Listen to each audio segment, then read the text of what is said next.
Imagine the scenario. Okay. You've worked incredibly hard. You've climbed the ladder. Right. Maybe you're a CEO now, or a VP, founder, or a senior figure somewhere important. Hmm. You've got the recognition, you've built a reputation, people trust you, you hold real power, you're successful. Absolutely. By all external measures. Totally. And if things went sideways tomorrow, you'd probably land on your feet, maybe even better. Likely. But even with all that comfort, all that achievement, sometimes there's this quiet little voice inside, isn't there? A whisper. Yeah, exactly. Asking, is this really all there is? Or is this comfort? Is it actually fulfilling? And maybe even deeper. What about my legacy? The real one I want to leave. Precisely. Well, if any of that sounds familiar, this deep dive is definitely for you. Okay. We're going to unpack why even really successful leaders feel this way. And then introduce a pretty radical new approach. Radical how? It's designed to unlock what the source calls your unleashed greatness. We're diving into this concept called the quantum leap. The quantum leap. Okay. Yeah, it's based on Eva DaCosta's position paper.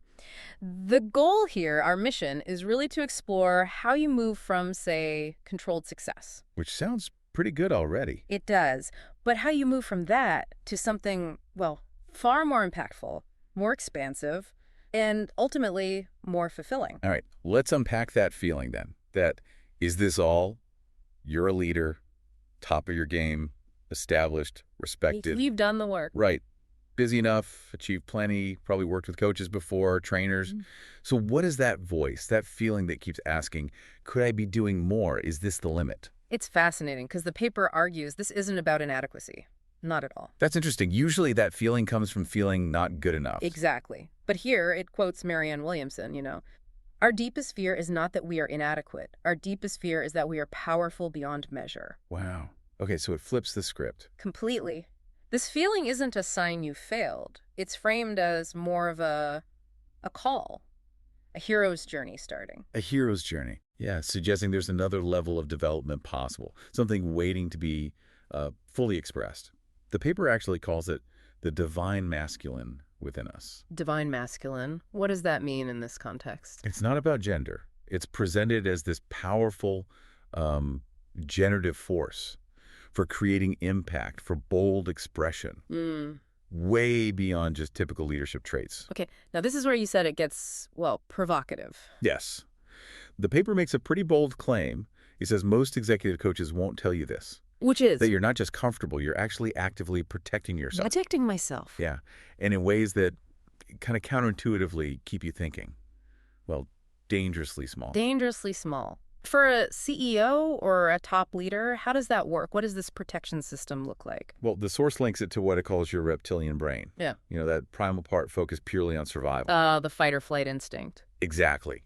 But in leadership, it means you get stuck focusing on, say, immediate threats or just small wins, like obsessing over the yearly results, or constantly benchmarking against competitors, or worrying nonstop about what the board thinks this quarter. Okay, I can see that happening. The paper has this vivid phrase, optimizing your cave. Optimizing your cave. Yeah, instead of realizing you actually have the power to create entirely new realities, whole new landscapes for your company, your life. And it points out that even really big names, former prime ministers, Fortune 500 CEOs, they fall into this. How so? They complain about, my team isn't collaborative enough, or I don't have the right people. Right, common frustrations. But the paper reframes that sharply. It calls it a symptom of this small protective thinking. It basically says, you're way more powerful than you think, but you've been programmed to just worry about survival. Wow.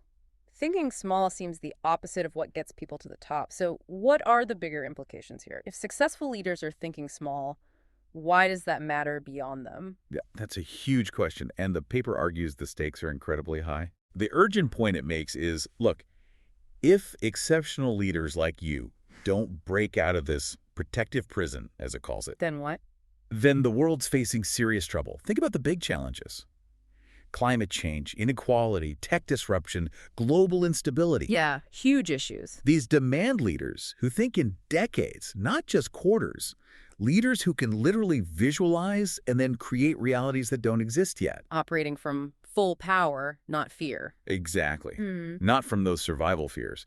And there's this really interesting point about mirroring. Mirroring. It says they Your team, your stakeholders, everyone around you, they're basically a mirror reflecting your leadership. Ah, so if I'm frustrated, they aren't changing. The real question is, what are you not willing to change? Yeah. In yourself. That self-protection system, it argues, becomes the biggest block. Or it costs, not just me, but potentially the world. Yes.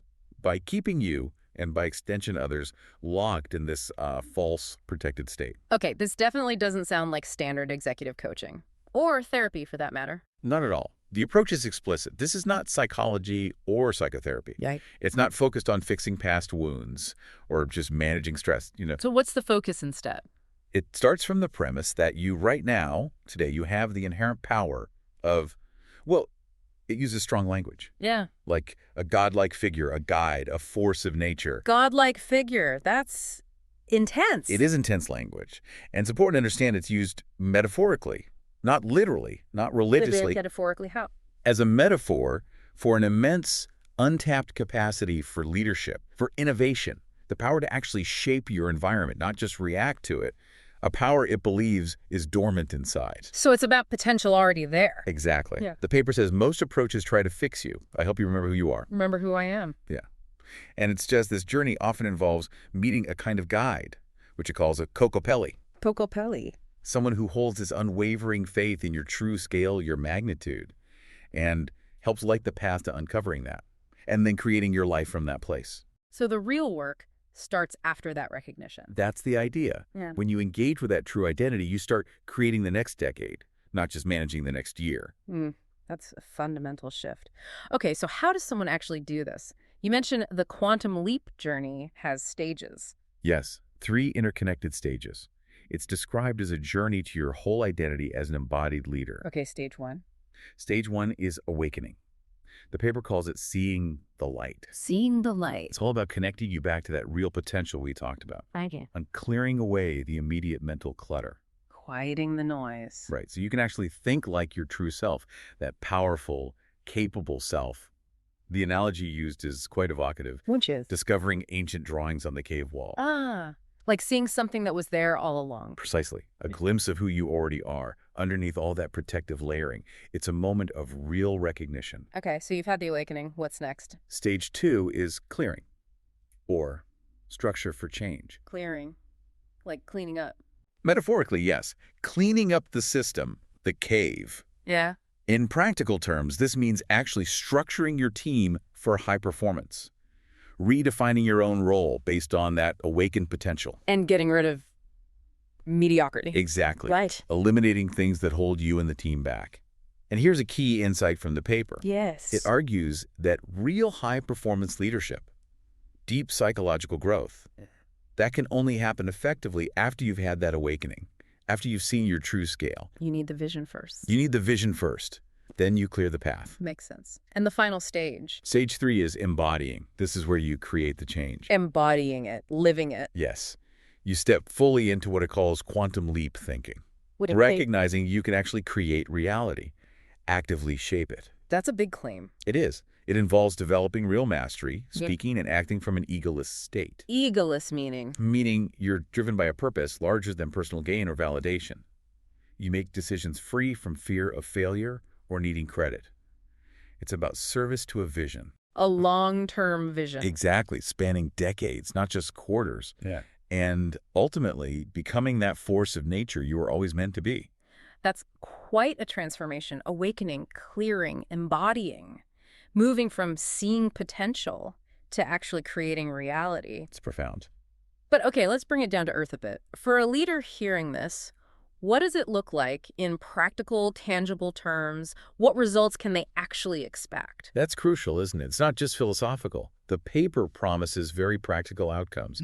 It talks about giving you a clear map for the next phase of your leadership journey. A map. Okay, what's on it? Concretely. Things like much faster decision-making because that crippling self-doubt starts to fade. Right. An immediate boost in your team's performance simply because you're having more real conversations. Reclaiming significant time. It suggests 10 to 15 hours a week that was previously lost to just unproductive busyness. Firefighting. Wow, that much. That's the claim. Also, you start becoming a catalyst. People around you become change agents because they mirror your authentic presence. That mirroring effect again. Exactly. You foster a self-reliant team culture People take ownership, self-responsibility, and courage increase across the board. So it ripples outwards. Definitely. And you start generating breakthrough solutions, ideas others just aren't seeing because they're stuck in the cave. You become the go-to for the tough stuff. Pretty much. Other leaders call for the impossible challenges, building systems that last beyond you, creating real global impact, maybe affecting thousands, or even whole industries. So it ladders up from personal change to systemic impact. Absolutely. It's about living your true legacy, not just ticking boxes for stakeholders. This is a really unique, powerful methodology. Who's the person behind it? Who developed this quantum leap idea? The architect is Hervé de Costa. Hervé de Costa. Yeah, he's often called the CEO whisperer. He's the creator of this quantum leap framework. CEO whisperer. Okay. He's described as a catalyst for truth, clarity, and creation. Some even call him a modern-day shaman. A shaman! Because he helps powerful leaders break free from those invisible prisons, those protection systems they've built around themselves. Interesting. What's his background? It's pretty unique, actually. He was involved in coding some foundational internet stuff back at UC Berkeley and Xerox PR. Wow. So deep tech roots. Yeah, then scaling tech companies in Silicon Valley. Yeah. But now he guides senior leaders in, I think, over 20 countries. From where? Apparently, from a French vineyard. Okay, that's quite the journey. Isn't it? And his whole vision seems really focused on those global stakes we discussed. Seeing successful people trapped and feeling this urgency to unlock the kind of leaders he believes humanity really needs right now. And he works with big names. Yes, his client list includes places like Google, LVMH, Chanel, Unilever, Engie, major global players. Right. Well, this has certainly been a deep dive into a profound invitation for leaders. Yeah, really. It feels like a journey beyond just comfort or hitting the targets. It's pushing into this realm of creating a reality that's truly fulfilling. Yeah, fulfilling for you, but also potentially having a much bigger impact. Right. And, the paper reminds us that hero's journey, it never promises comfort. It's not about being easy. No. But it promises something much more valuable, right? Right. The chance to actually create the fulfilling reality you're looking for. Compared to staying comfortable, but limited. Exactly. Most leaders achieve that controlled success, which is great, but they often stay in that comfortable cave. It takes something more to break free. To unleash that greatness. That's the term, yes. Yeah. Unleash the greatness they were born for. Only a few make that leap. So it really leaves a question for anyone listening, especially if that initial scenario resonated. Powerful question. What are you protecting? Maybe unconsciously. And what's the real cost, not just to you, but maybe to the wider world if you don't break free from that, if you don't step into that full unleashed greatness?